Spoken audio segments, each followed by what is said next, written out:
Bonjour, this is Julien the Frenchman who makes French pronunciation videos here on YouTube, and we are looking at how to pronounce this term or the name of this artistic genre from music, a famous piece of music made by French composer Camille Saint-Saëns.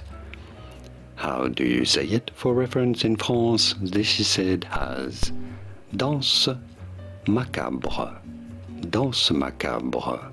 But it'd be fine in English to say it as danse macabre, danse macabre, from French, danse macabre, also known as the dance of death, danse macabre. And now you know.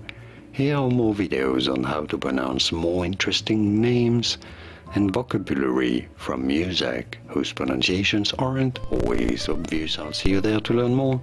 Thanks for watching.